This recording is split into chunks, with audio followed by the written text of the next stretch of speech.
Welcome back to another episode of The Man, the Father, the Legend. I am your host, David Ford, and today we have a very special guest, a great musician, a great man, a great father, my brother, Mr. Joseph Miller.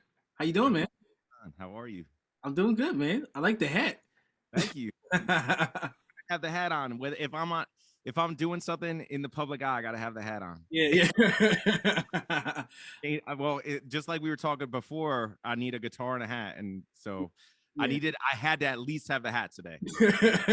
I appreciate your time, man. But so before we get started, I want you to just tell the audience a little bit about yourself. It can be really brief, but just tell us a little bit about yourself. Yeah, cool. So, yeah, my name is Joseph Miller. I go by on stage. I go by Joseph Alton Miller. I'm a musician, singer, songwriter, based over here in New Jersey, Hunterdon County, and yeah, I've been in Jersey for almost I guess almost 13 years now. I moved down here in 2009 after graduating college. I went to college in Mansfield, Pennsylvania, so northern Pennsylvania. But yeah, I have a 5-year-old daughter and a beautiful wife here at home, and uh, yeah, just that pretty much sums me up. Musician, father, yeah. Yeah, and he's being modest, everyone. He's an incredible singer and songwriter. He's not just a singer songwriter. He's an incredible singer songwriter. That's why I met Joseph through music, and he was performing. I said, this guy is really great, and he tells some really cool stories, really great stories. He kind of puts you in the music, and so you really feel what he feels. That's the amazing part about him. So my brother, I'm so excited to have this conversation. Now, listen, we've had a lot of conversations about life, right? And being a father, being a husband. And so I just want to know, for starters, what does it mean to you for first being a father? What does that mean to you? And then also being a husband, what does that mean to you? It means the world. Before I became a father, I was told that I wouldn't ever be able to be a father. I had some medical complications when I was a kid. And so from a very young age, around the age of 12, I was told that I would never be able to have a child of my own blood. And so from a young age, it was a dream, but the type of dream that you thought, would always just be a dream. It would never be a real thing. It would never come to fruition. And so uh, when my daughter was born, we went through in vitro fertilization, my wife and I, and uh, she got pregnant, and it was like it felt like the first miracle that had ever happened to me. I'm not a religious person. I consider myself spiritual. I've studied Buddhism and stuff, but it's been hard for me to kind of feel at ease because there was never anything that I really truly believed in. But one thing that I did always know was that I was destined to be a father. Hmm. And so when Gabby was born, my daughter, um, I all of a sudden felt like I finally had true purpose. I had my music, and that was always something that I felt really good about, but I never understood what my purpose was here. I knew what I wanted it to be, but once she was born, the moment that I held her in my arms, I knew that I finally had a purpose. And I think I could say the same for my wife too. We both just kind of all of a sudden felt that. So that's truly what it means for me, is like purpose and a reason. If I could be selfish about it, you know what I mean? Mhm. um that's like at the base layer. Yeah, there's a lot to unpack there. I felt the same way. I always tell everybody, before I got married, before my son was born, dude, I was doing whatever came to my mind. Like, if I felt like staying out, I stayed out. If I felt like partying, I partied. If I felt like drinking, I just did it. And literally, the moment that Junior was born, I was like, oh, I have a purpose. Like, I need to be doing something. I need to make my time more meaningful. So I can definitely understand. We're gonna get back to that, but I, tell us, how did you and your wife meet, and how did you know that she was going to be your wife? So yeah, I actually love telling this story. So I was the same way. Like mid-20s. I was going out all the time. I was having a blast just meeting different women, and that was my thing. I liked going out, playing music, meeting women. That's all I saw in front of me at that point in my life.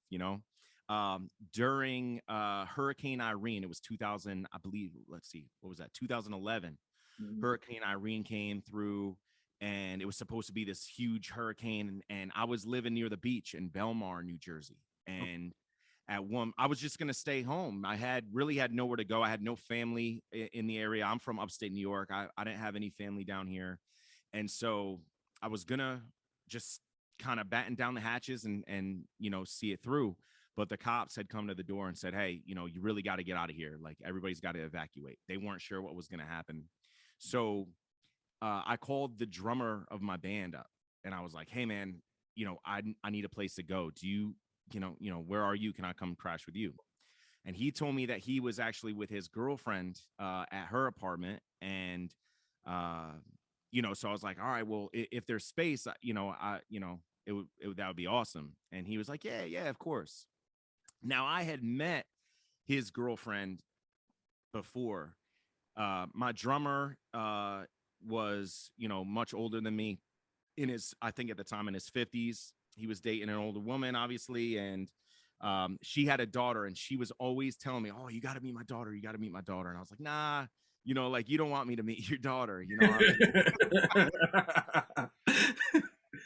So that night, I ended up driving up to Old Bridge, New Jersey, where her apartment was and where my drummer Mitch was staying. And uh, it just so happened that her daughter was there. She wasn't supposed to be there. She was supposed to go somewhere else, but she ended up having to stay. And so we met, and just like her mother always wanted us to. And I had a CD release that following week. And so I invited her to the CD release, and I asked her out on a date that night. And, that's how it went. And then we have a kid, right? Yep. That's it. That's it.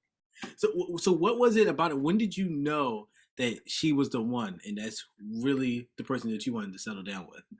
So I do a lot of hiking, like backpacking, multi-day trips, and I do that now. But back then, it was something I always wanted to do. I was always interested in the outdoors, but I didn't spend a lot of time out there.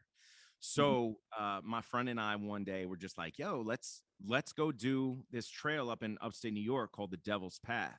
It's supposed to be one of the hardest backpacking trails in the Northeast. And we didn't have any experience whatsoever. We had like the really, bad gear and like, terrible footwear, everything like that. But we were like, screw it. We're young. We could do this. So we went out there, and over the course of 3 nights and 4 days, we hiked through the Devil's Path. And that became a very spiritual moment for me, climbing all those mountains and seeing the things that I saw, and the physical toll that it took for someone like me who's not athletic at all. Mm. I just kind of appreciated a lot of things. It was a lot of things all at once that were kind of coming to mind. And the last day out in the woods, I remember just sitting by a creek. We were taking a break and kind of celebrating the fact that, we did this. Like, we only have a few more miles to go. Like, it was a celebratory type of break. And I just looked at my friend, and I was like, you know what, dude, I'm going to go home, and I'm going to ask my girlfriend to marry me. I had no ring. I had no thought of doing this prior. It wasn't really something I really thought about, but I knew I loved her. And like, being out there and just kind of having time to think, more than you would in like the busy world, when you're out in society. Like, we're out in the woods, nobody's out there. So I had a lot of time to think about it, and I had just made the decision that she was the one, and I was ready to finally settle down and just be with her. So, I did the ultimate terrible thing out on the trail, and I stole one of the trail markers from the trees. I was like, oh, a ring's a circle, the trail marker's a circle, whatever. Like, just fine. So we got out. I driving down the Garden State Parkway, and I'm like shaking, but I called her and I said, hey, put your best dress on. We're going out. Mhm. And So we went out that night in Red Bank, and again, I didn't have a ring, and I'm not a very traditional person, so I just kind of slid the trail marker across the table and like just asked her if she would marry me. She kind of looked. I don't think it was how she.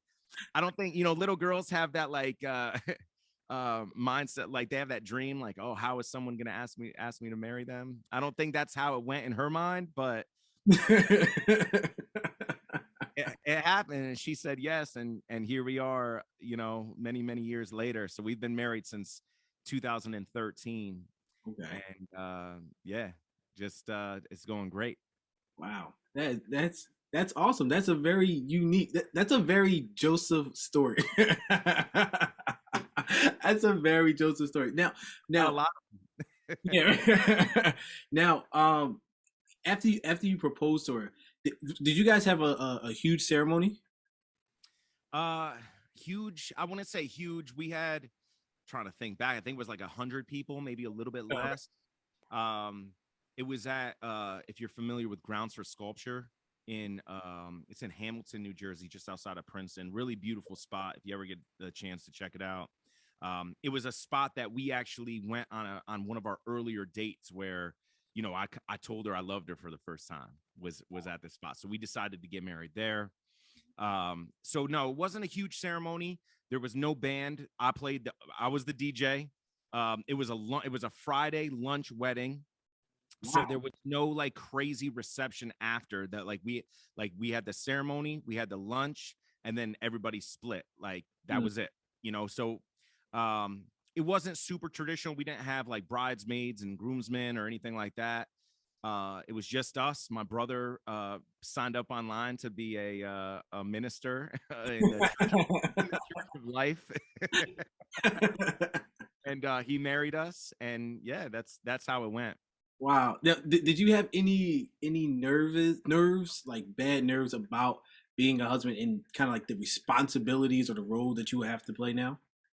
Absolutely. And part of that came from you know um wondering what mistake I was going to make next.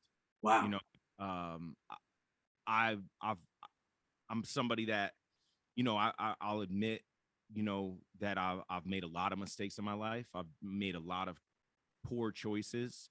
I made poor choices before we got married. I've made poor choices since we've been married. Um, and that was in my head a lot, especially the day of the wedding. You know, am I going to live up to these vows that I just wrote down? And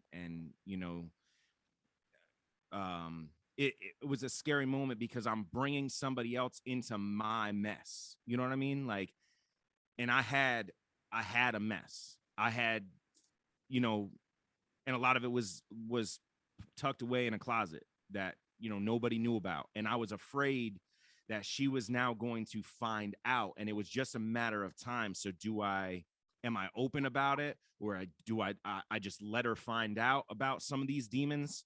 Mm. Um, some I did just kind of let her find out when I shouldn't have. I should have been more open. Mm. But you know, I looking back on it now, it's just kind of it was just kind of part of it. And we all have, things that we keep to ourselves, or things that we've done that nobody else knows about.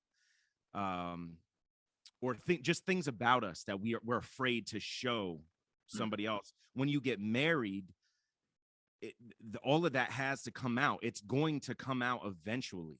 You know what I mean? So it did. It continues to. Um, it's part of the journey. Some of it's exciting, some of it's scary. Yeah. But I definitely had nerves about it, and that's why, for sure. So when did you feel like you were at a point where you were more comfortable with certain things coming out? I've never gotten to that point. What I've just accepted that, I've got to just be a little bit more open. I still keep things locked in. I think that's okay. But the stuff that needs to get out, it gets out now. And it's just kind of like, it just, and you know we've both made mistakes that we've had to, answer to each other. Um and it's all good because we love each other. We're committed, and we know that we have a daughter to raise. There's that, and honestly, that's become the most important thing now. Yeah, You know, yeah. So now, going into being married, did you have, I guess, a an idea or a viewpoint of what you should be doing as a husband, and how did that differ? Then, how did that differ from you actually becoming a husband? I I did have a vision of what I should be. Hmm. Uh, I was worried about how I was going to get there. Yeah, I was worried about money, right? Like I at the time when we got married, I was making I wasn't making good money at all. And it was scary because more was going out than was coming in. yeah, And when we first got married, we kept our finances separate at first. And my reason for keeping it separate was because I didn't want her to know that on any given week my bank account was in the negative, wow, you know? So I would have to, we'd split rent, right? So like, in the apartment we were living in at the time, she would basically just give me half the rent every month. And mhm, I would have to figure out how to make up my part of the rent and pay the landlord without her figuring out that I was actually paying him late. wow, And that was happening all the time. So I had a vision of what I was supposed to be doing. I had a vision of what a great marriage was, maybe in my head was supposed to look like, but yeah, it was I wasn't um I wasn't answering to that yet. It took me a few years to figure out how to smooth things out and like be open and be like, this is the situation.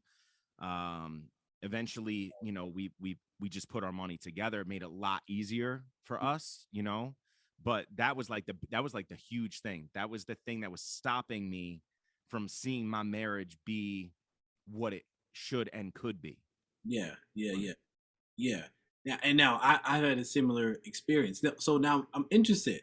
So your wife gives half the rent. Now you have to figure out how you're going to get the other half, and now pay. Why was it? Why couldn't you?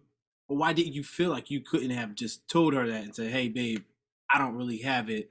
Can you give some more or something like that?" I was ashamed. I was ashamed. She, listen, she wouldn't have married me if she thought that I had a lot of money. So I wasn't worried. I didn't have this facade like, oh yeah, I make money. Like I have all this. There was no facade there. Like she knew what I did, and it was what it was. But she didn't know that I was. I just was. I wasn't, to be honest, I wasn't good at managing my money. So Mhm. not like I was a huge spender. I just didn't know how to manage my bills, right? So things were coming out at the same time all of a sudden, and I didn't have the money for it. And then things are late. Now I'm getting fees stacked on top of fees, getting notices in the mail, trying to hide those from her. I don't know why I felt like I had to hide it from her. What I will tell you for sure is that it had nothing to do with me worrying about what she thought of me. It Okay. was what I thought of me, and and the shame that I felt. It had nothing to do with the judgment that she would have ever passed on to me. She's the least judgmental person that literally I've ever met in my entire life. I was just not ready. I was not ready at Mm. all.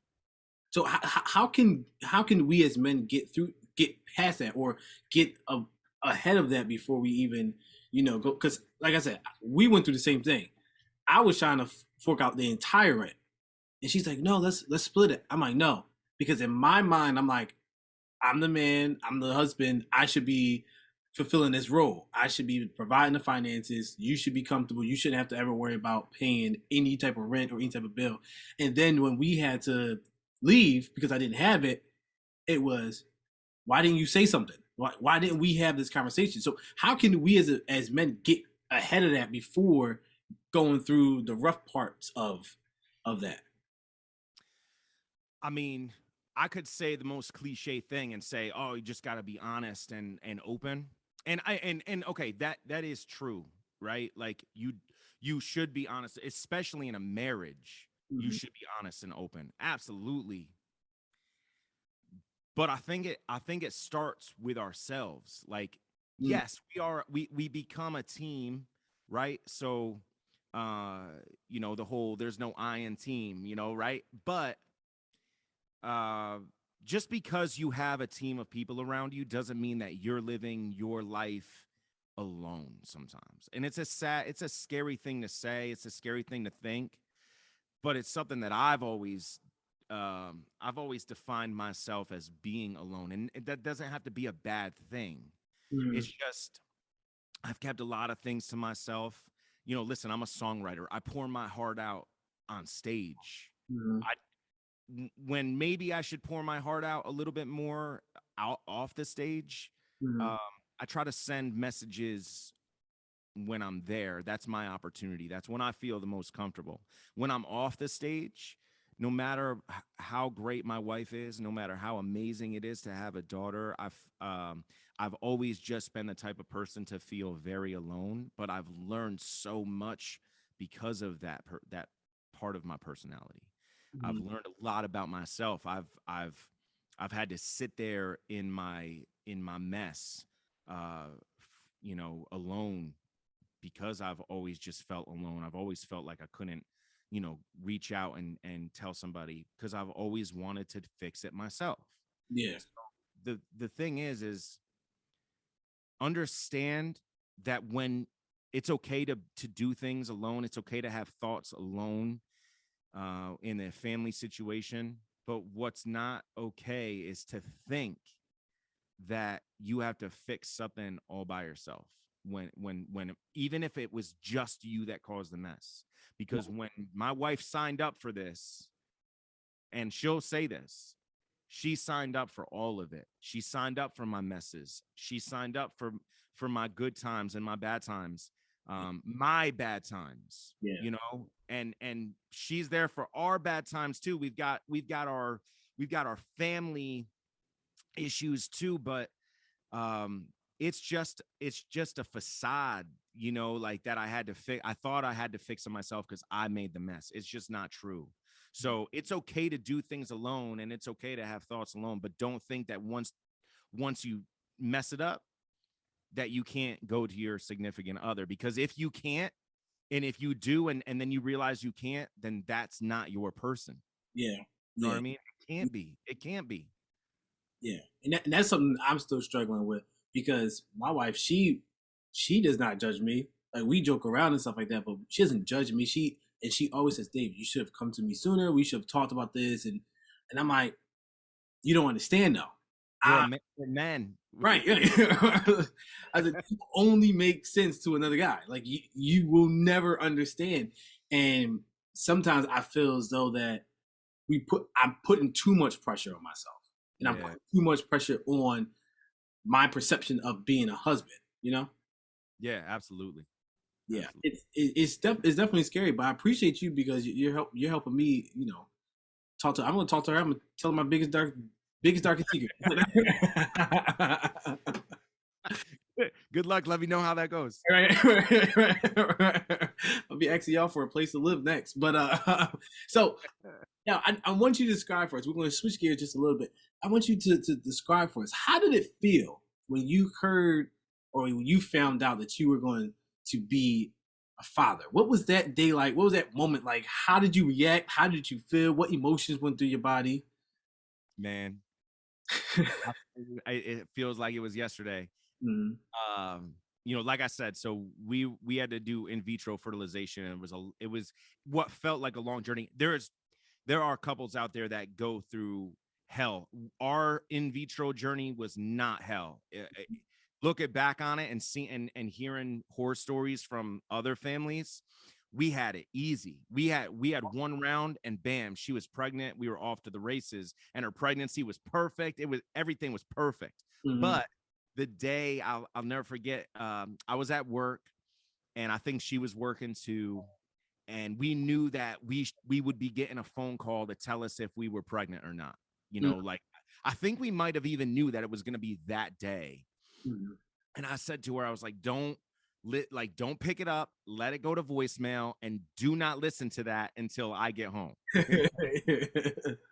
We were living in this tiny 1-bedroom apartment. We didn't know what we were doing, but we knew what we wanted. We knew that together our power was strong, and that we both felt like there was a good chance that this was going to happen, right? So sure enough, she let me know that they called and there was a voicemail on her phone, and I said, don't even think about it, wait till I get home.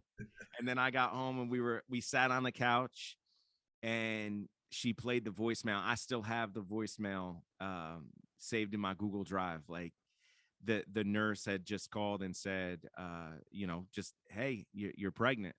And then started describing like all the things that we had to do next, like, okay, so make an appointment for this. We weren't even listening to that. The moment, hey, you're pregnant, I got up and I don't dance. I do not. You saw me trying to dance at the last show. I do not dance. Okay. Yeah. So I got up and I swear to God, I could have been on Dancing with the Stars.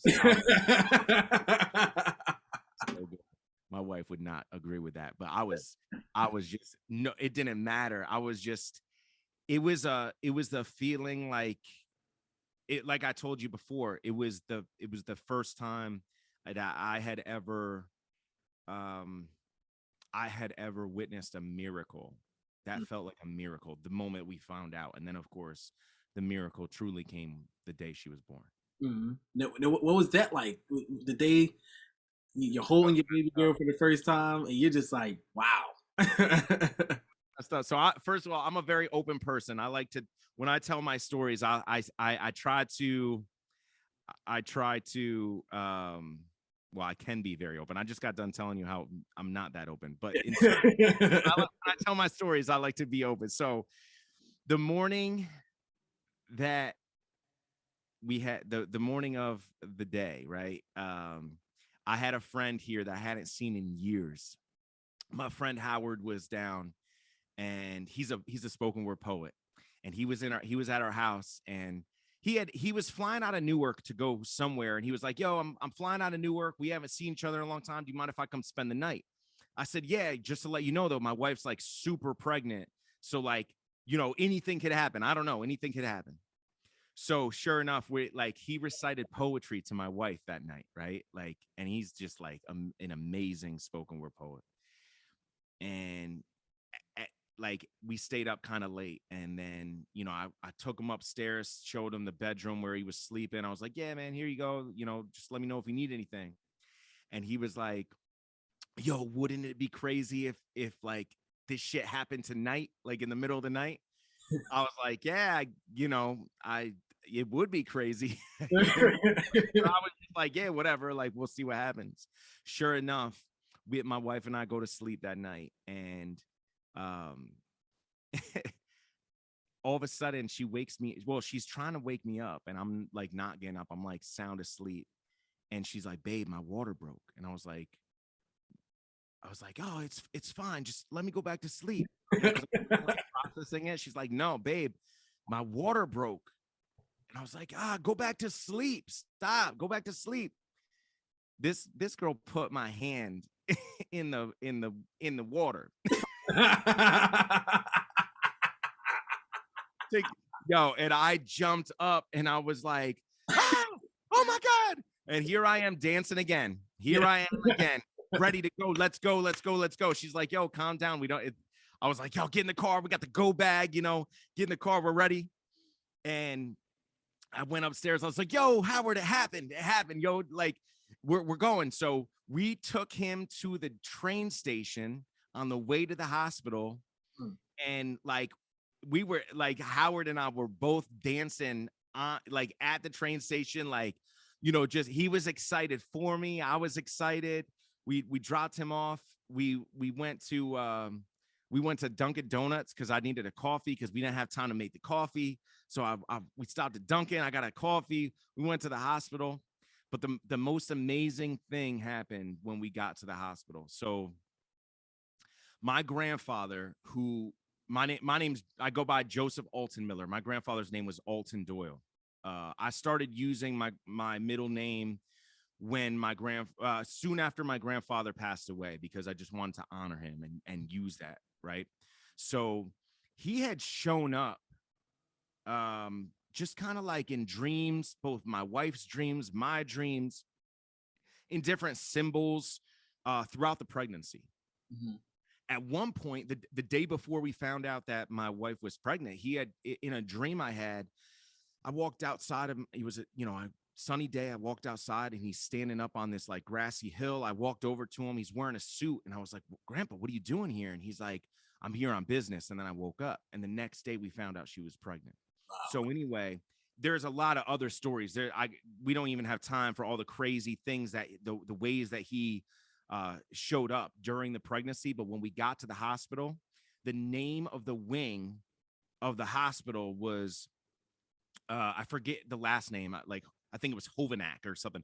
Alton Hovenack. Wow. That was the name of the wing. Wow. And, Alton's not like a common name, it's not super common. I was just like blown away by that. And I walked into that hospital with my wife and I just knew everything was going to be okay. Mm-hmm. So I couldn't believe it. Today was the day I was just beside myself. And of course, my wife, she was the one going through it. And I was just trying to be there to support her and make sure she was okay. At one point, I told you the pregnancy was perfect, right? She had a perfect pregnancy. I don't think it could be more perfect. She felt good. She enjoyed being pregnant. But that morning in the hospital and throughout the day, my daughter was born, I think at 5:52 p.m. Okay. That she's gonna kill me if that's wrong, but that day we had some complications. Maybe nothing too crazy, things that maybe happen more often than I thought, but umbilical cord wrapped around the neck, the heart rate was going up and down. I overheard the doctor talking about, oh, we got to hurry up or it's the baby's not going to make it. And I'm just like, in my head, and I've told this to many people and it is 100% true. In my head, had that baby not come out alive, I would have gone to my home and burned that down. Wow. Absolutely. I would have lit my house on fire and watched it burn. I swear to God, after everything that I had gone through, after everything my wife and I had gone through, I've been dreaming of this since I was 12 years old. Had it gotten to that point and then something happened, I would have burned my house down. And that was what was in my head. And I took my phone out and I put a picture of my grandfather on my phone and I just started staring at it. And the doctor sent me away because I was just going crazy. She didn't even want me in the room. So she sent me away. She's like, you got to go. You got to leave, come back when you're good, And I just stared at the photo of my grandfather. I was like, don't, show up and then do this, nah. And it was a heavy moment for me. Again, I find myself, alone in that moment. It was just mine, it was because I wasn't even with my wife at that point. I had been asked to leave. Mm-hmm. And so I finally collected my thoughts and I went back in the room and I've got to someday when we see each other, someday I'll show you. I have a G-rated version of my wife, a video of my wife giving birth. And oh my God, dude, I had like 6 camera angles. But, it happened like all of a sudden. It was like I walked in there, all of a sudden, next thing I know, everybody's in there, all the doctors and everything, and push. And we didn't know we were having a girl. We didn't know what we were having. We kept it a surprise to ourselves. Gabby came out, and I saw it was a girl, and whether it was a boy or girl, it would have been the same feeling. But it was just like to know, like, wow, like I'm a father of a daughter, Yeah. and I don't think anything will ever top that moment, ever, uh, ever. There's nothing. There's no way anything could feel that good again. Never. I'm Mm. okay with that. Yeah. Yeah, yeah. So when you came to that, you on your way home, and what were some of the thoughts that came into your head in terms of being a father to a young princess? Man, I wasn't sure, but I knew that there wasn't going to be all that anticipation, and that I wasn't scared. I said to myself, I've been prepping for this, like pretty much my whole life. Like, I wanted a child from a very young age because I was told I couldn't have a child. So, Right. like, while normal 12-year-olds may not be dreaming about having kids, nor should they, I that was in my head, because I was don't tell me I can't do something, you know what I mean? Yeah, So yeah, yeah, so uh yeah, when we got home, and it was real, and you don't have the you don't have the maternity ward, and oh yeah, take the baby, you don't have that anymore. It's just you and your wife and your kid. yeah. It was a little like, oh man, this could be rough, but by no means was I like, am I going to be able to do this? I was ready. I was 100% ready to be the best superhuman person that you could be as a father. Like, there was nothing else. Yeah, yeah. Now you talk about your grandfather, so I imagine that you guys had a really close relationship coming up. So how did his um, impact on your life influence you and how you wanted to be seen as a father to Gabby? His role in my life is coming out more now that she's a little bit older. Hmm. Um, he was a tough guy, you know, and he was a football coach, and a wrestling coach, and you know um small town football coach, and he was also a judge, Hmm. and he was the town supervisor. Like, he was always a leader, and always someone that people looked up to, but he was tough. You you know there was it was okay to have moments of weakness, but you weren't going to be a weak person, you know what I mean? Like, and um now that my daughter's a little bit older, she's 5, and um she, in that age, she has moments of going back and forth between, like, being a little baby, like, being coddled, and, like, hold me, like, oh, I want you to hold me, like, it's bedtime, she's got to go upstairs to go to bed. Oh, carry me upstairs. Hmm. No, Hmm. like, no, Yeah.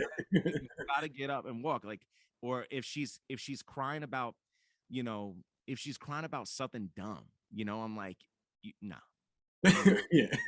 stop. And when I see other people coddle her, like, I still do, of course. Like, of course, I still, like, oh, come here, of course. But when I see other people, like, in a moment where I'm not going to coddle her, and I see other people do it, I get so mad. I'm like, nah, no, no, no. Yeah. So I think that's where he comes out a bit, because it was big love, but it was also, hey, be tough, make it through this moment, Mhm. and come out better on the other side. You Yeah. know, I think you and I were talking a couple of weeks ago about, Mhm. like, little things are big things to them. Yeah. Like, we have to see their hurt, like, because they couldn't have a candy bar, as like a big thing that's big to them. They don't got to worry about what we see in the news every day. Yeah.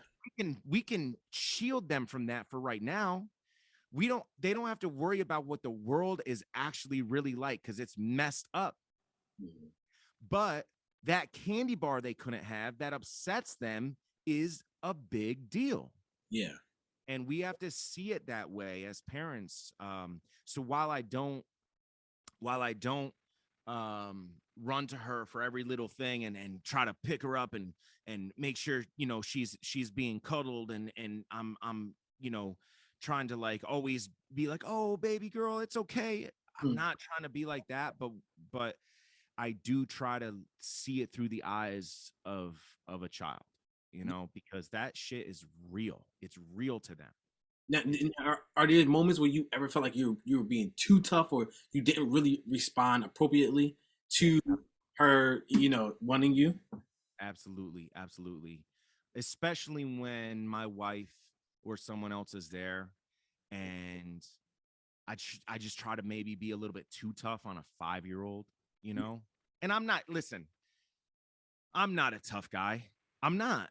I'm a folk musician. Like I'm not a tough guy, but I do want her to be tough. But sometimes I can be like, she'll fall, right? And like scrape her knee, and she'll be crying her eyes out.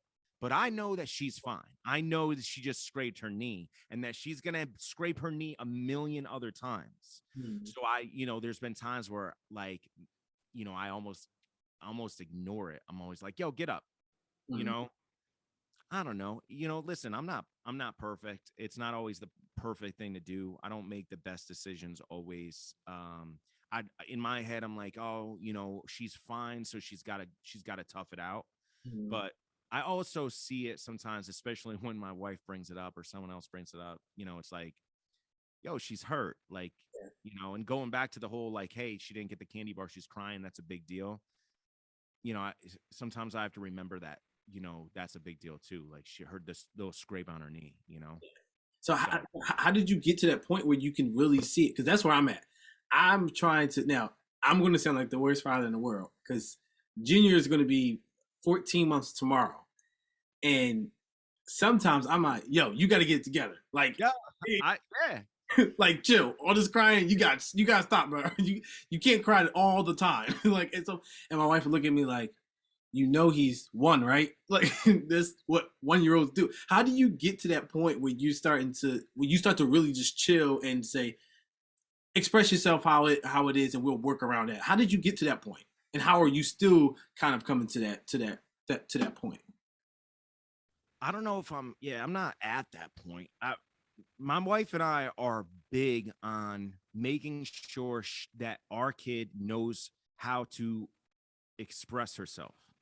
Right. So from a very early age, earlier than your kid is now, we focused on words for feelings. So like, Mm-hmm. you're crying. Well, crying can be because you're hurt. Crying can be because you're upset. Can be because you're just feeling sad, and there doesn't have to be a reason for that. Mm-hmm. We were big on making sure like that those were some of the first words that she knew. Wow. Sad, mad, Wow. frustrated. Like one of the first words she knew was frustrated. And Wow. she gets frustrated. I've always said about her, she's got big everything. So like, big love, big frustration, you Mm-hmm. know, big anger, everything's big, magnified with her, you know.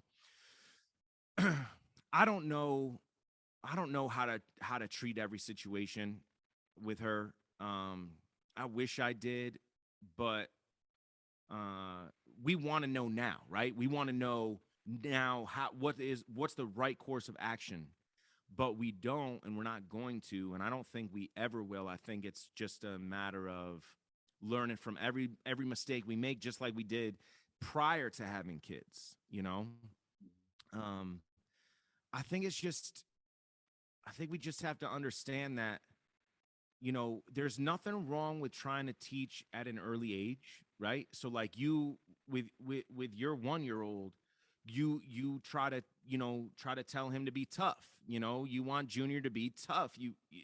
Even at 1, that is totally natural. We want them to know now, just like we want to know now. Just Yeah. like, wow, Yeah. just like how we're learning, we we want to know how to do things now, and we want them to know everything now. Mm-hmm. Mm-hmm. There's no waiting to be tough. You're gonna be tough. You're gonna do it here and now. You're not gonna learn it, because I'm telling you right now. that this is how you have to be. Yeah. So, is it always appropriate? No, it's not. Um, we catch ourselves, right? I'm sure you've caught yourself like, oh, wait a minute. I'm talking to a baby, like, but uh I like I said, going back, we made sure there was a word associated for every feeling. Mhm. We were getting all the books on that. We were getting the Sesame Street books with with the words like how to express yourself. What do you feel now? And is there a better way to express it than how you're doing it, Mhm. right? So like if she's mad and she hits me, well, yeah, there's definitely a better way than that, So, like so, but we have to be we have it we are constant leaders. We'll never not be leaders now that we're fathers. Mhm. But we're always in the eye of our child. And that doesn't mean that physically, Mhm. like everything we do could have an effect on our kid. Yeah. Everything, every little thing. Mhm. And we're never going to be perfect. We're never going to live up to this like I'm a perfect dad, I'm a miracle worker. We're never going to live up to that. We have to stop trying to act like we can do that. All we can do is, again, what we've always been taught: learn from our mistakes and try to know now. But if you don't, then you'll know next time. you Right. know Now, go back to your childhood experiences with with your parents and some of the things that you kind of experienced, and maybe it was good, maybe it was bad. How does that kind of influence? Because you and I talked about that in the light of disciplining our children, right? Like when we grew up, we would get hit in a heartbeat. Like I was telling somebody just yesterday, man, it was a pop. Like we didn't have corners or timeouts. We got popped, we got spanked, we got or threatened. Those are my three. so, so things like that. How did your child experience kind of push you to do certain things or push you away from doing certain things pertaining to your daughter? well, I'm so yeah, we had this conversation, right? And I'm gonna bring up a story that I'm gonna bring up a story that uh it seems like not a big deal, but to me at the time it was. So we were at we went over to one of Gabby's friends' house, right? Friends from school. Okay. And um we were over there and having a good time, and my wife and I were hanging out with the kid's mom, and it was just nice, and especially during COVID, it was just nice to like be able to like let her hang out with another kid. She's an only child, and it was a cool day. And we were over there, and when it was time to leave, we got in the car. That was tough to begin with. She didn't want to leave. She gave us a hard time. Mhm. So eventually we got in the car, but she was already kind of like upset. She didn't want to leave, blah, blah, blah. Well, as we're just down the street, this home is literally just down the street from us. And I can't remember if I just noticed it or if she told me. I think she told me, "Hey, Papa, like, look what Everly gave me." And it was like this little like squishy thing. And I was just like, did she give that to you or did you take it? Because they were up in her room and it was in her pocket when like she pulled it out of her pocket. Yeah. So I'm like, yeah. I was like, it seems to me that if it had been given to her, she would have had it out already, Hmm. but she had it concealed. So I was just like, I don't want to blame her for something I didn't know, but I was like, Gabby, did you take that? Did you take that without asking? And at first she's like, no, no, no, no. Like she gave it to me. So now I got to bring in the threats, right? I got to be like, hey, without no, because I don't know. So I got to be careful. I don't want to like point fingers when that's, maybe she did give it to her, but let me try to find out. So I was like, Gabby, if I call her mom right now and I ask her mom to ask her if she gave that to you, what is she going to tell me? So then the welty eyes started coming up. I'm driving, I see her in the back seat, and she starts getting, teary-eyed. And I started feeling teary-eyed too, because I knew that I had to be the father, and I had to say, we're going back there and you're going to give it back, right? And that's tough because she's going to be scared, right? Yeah. But I was getting upset because when I was a little kid, I was hanging out with a friend. And do you remember the Pogs? Like they were these like round discs, and they were like cardboard discs, and you collected them. They were like a collector's item, but like they came with what was called slammers, and you would like put them up in a pile, and you could use these slammers. And like there was a, I can't remember the rules, but like the slammers were the cool thing. They were made out of metal or like thick plastic or whatever. They had cool designs on them, and they were kind of like a thing, at least up where I come from. They were like a popular item. And this kid that I was hanging out with had a slammer that I thought was cool. And my parents didn't let me have metal slammers because they were too heavy and dangerous. Throw them around, someone get hurt. Well, I wanted this, so I took it from him. I didn't tell him. I just took it from him. The next day, we got to, we were in school, and he was like upset all day in school. And I was his friend. I was like, yo, why are you upset? And he told me that he was missing his slammer and he didn't know where it went. He had no idea that I took it. And I decided not to tell him. I decided just to be like, oh man, that sucks, man. I'm so sorry. And when my parents moved out of my childhood home just a few years ago, I found that slammer. Mm. And the moment I found the slammer, it upset me because that was real to that kid at that time, right? Yeah. And so I thought about that, and I turned around to Gabby and I told her that story. I think the most important thing that we can do as fathers is show our kids that we were there too, and Mm. that we made the same mistakes. It's okay. You can do the worst thing. I need you to know that I could have done that same thing. Mm-hmm. I could have been in that same position. And what we can do is make it right. So Mm-hmm. we're going to turn around and we're going to take that back to Everly and make sure that she has that.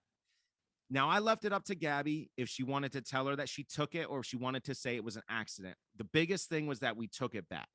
Mm-hmm. So we did. We took it back, but it was a moment. I don't know why it was just such a defining moment for me as a father.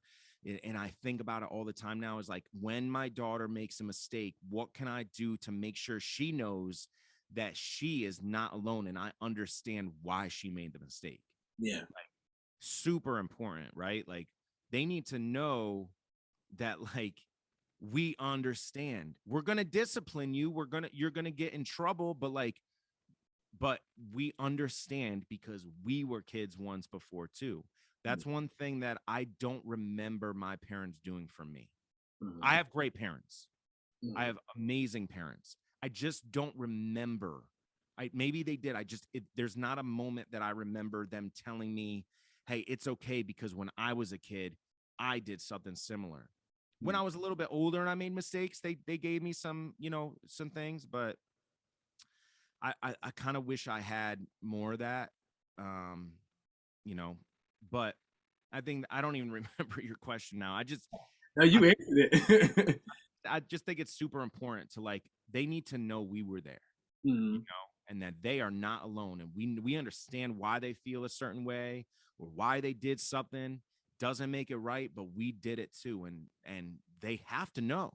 They Yeah. have to. Now it's interesting that you said that. Have you ever, or were you ever fearful of sharing something to your daughter and her potentially looking at you differently? Not yet. Not Not yet. yet. No, no.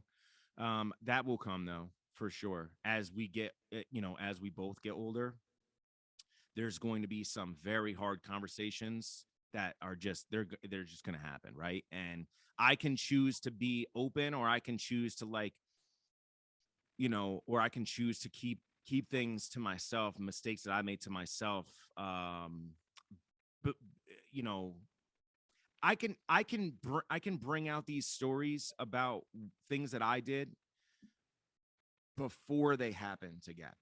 Mm-hmm. where Mm-hmm. I can choose to wait.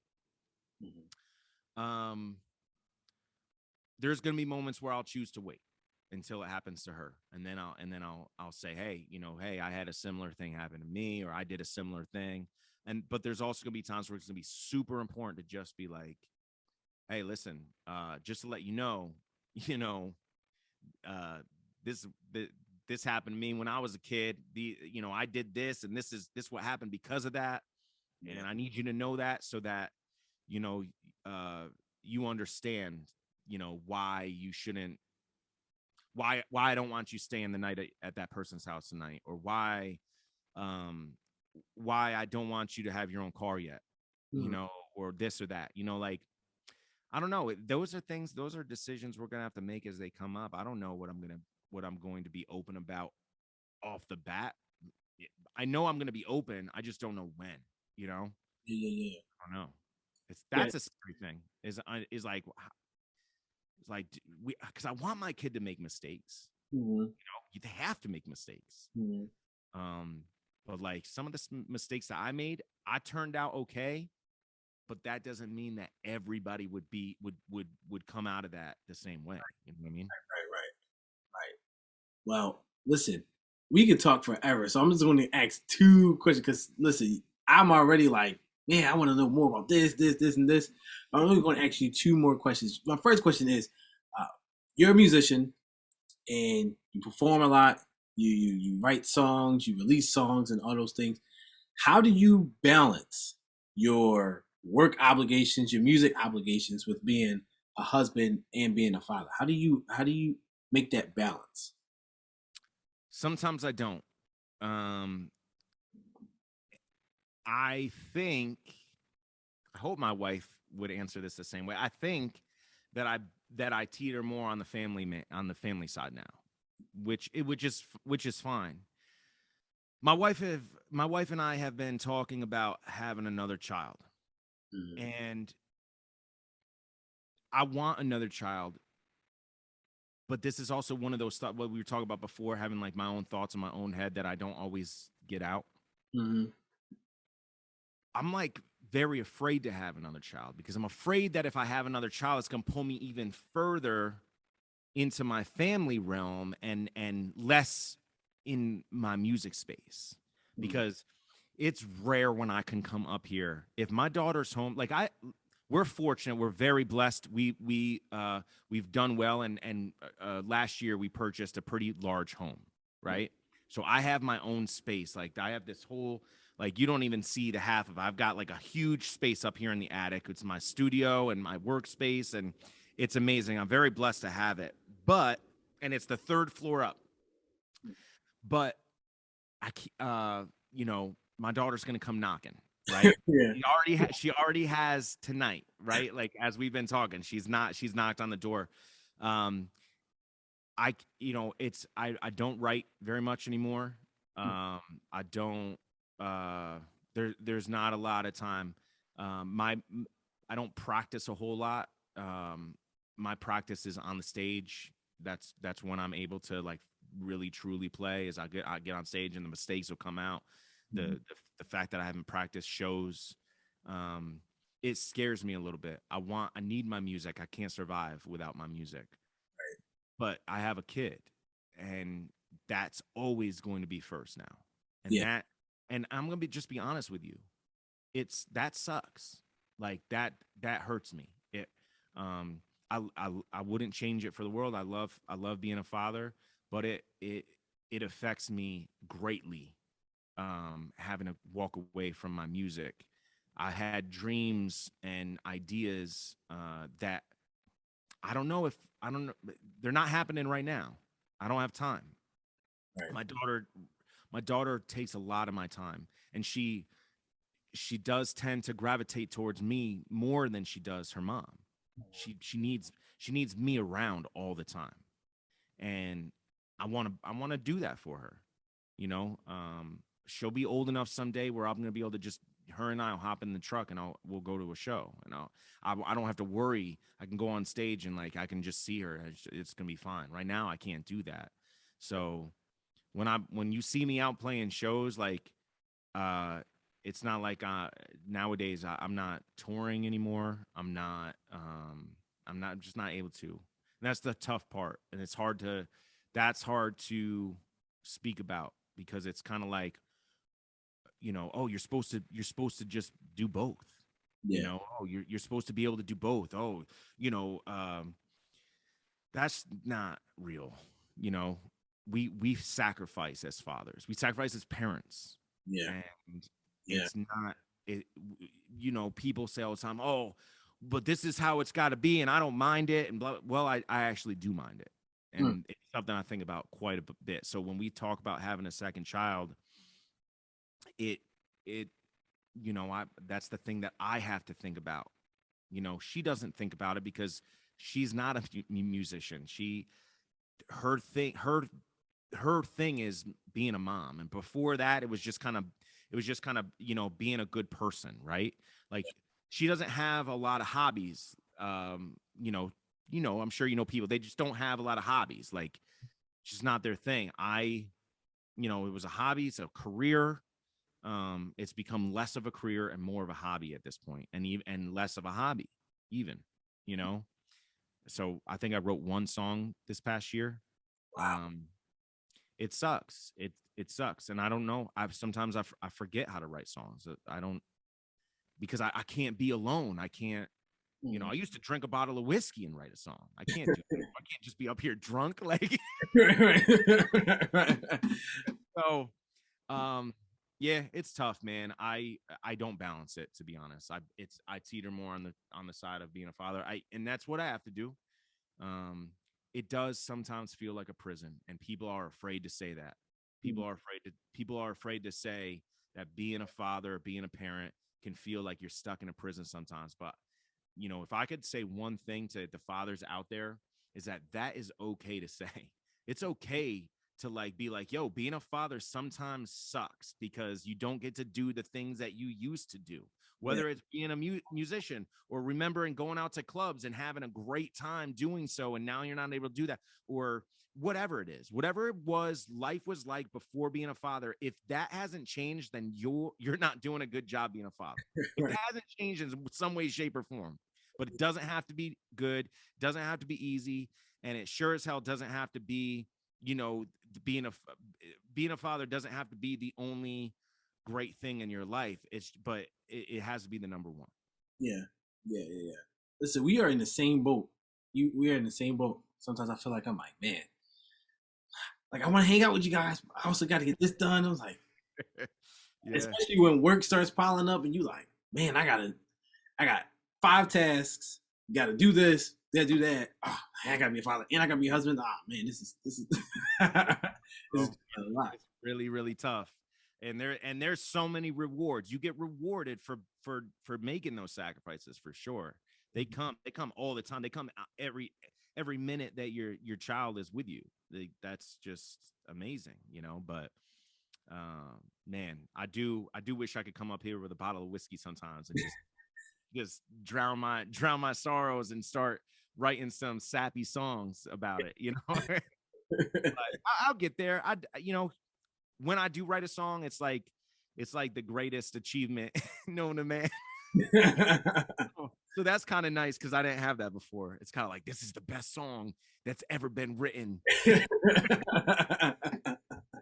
right, yeah. As you were talking, I was thinking about Kobe, the late great Kobe Bryant, when he said he didn't want to sacrifice his roles as a father, but he and a husband, but he also didn't want to sacrifice being a great basketball player. So he figured he just sacrificed sleep. And I tried to do that. It's not the easiest thing. It's not the easiest thing. Yeah. Man, I uh I wish I could sacrifice sleep. I wish I could just stay up late. I feel like an old man. Like, I'm gonna be going to bed shortly after this this conversation. Dude, I know how that feels. So I just got one last question. Just one last question. If you were talking with someone who was expecting their first child, a young man expecting his first child, or a young man who getting ready to get married or just got married, what advice would you give that person, or what advice would you give yourself, knowing what you know now, back when? you were starting your family? Whew. That's a lot of responsibility, David. I think I I think if I could sum it up, um, don't try to be perfect. Mm, Just know that being a father to your kid makes you look perfect to your child. Like just being there, just being present and letting them know that you're their dad and that you got them no matter what mm-hmm, makes you perfect in their eyes. And that's all you need. There's no reason to be a superhero all the time, and let yourself continue to make mistakes just like you did prior to having a kid. Life is going to change drastically uh for new parents, but I there's no greater achievement than raising a child. mm, There's no greater achievement. And um especially as they get older, our children are going to get older. We're going to see what, how they come out and what they do with themselves, what they do with their lives, for in their careers, in their relationships. We're going to see that. And if you do the right thing, which is just be there, you get to look at that and say, that's also my achievement. mm, So, I've really thought about this. Maybe I haven't achieved all my dreams with my music like I once wanted to. mm, Um, maybe my daughter will achieve some big dreams though, and I'll be able to look at that like I said, as long as I keep doing what I'm doing, and I will be able to share that with her. right, You know what I mean? right. So, um, to all the parents to be out there, I would just say, you know, get ready, because it's a roller coaster, but everything that happens from that point on is on you, Mm, and that's a good thing. yes, sir. Yes, sir. Yeah, Listen, I appreciate that. Just be there. yeah, Be there. Those three words, man. Those that's are powerful words. Listen, Joseph, I appreciate you. Much love to you, my good brother. I love appreciate you for you, brother. taking Thank you. some time out, sharing your perspective. And listen, we got to get you back on here because there's I so would love, much more we I could. would love to, I would love to come back, man.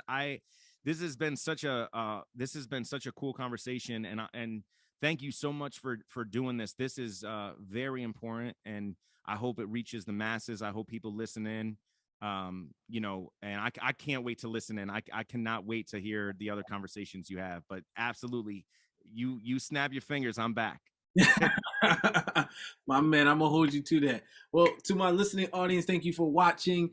Please be sure to follow us on Instagram at Man Father Legend. Follow us on Facebook, like the page, share it with everybody. Man Father Legend. This is David Ford, the host. I'm signing out. Remember to spread love, spread hope. See y'all.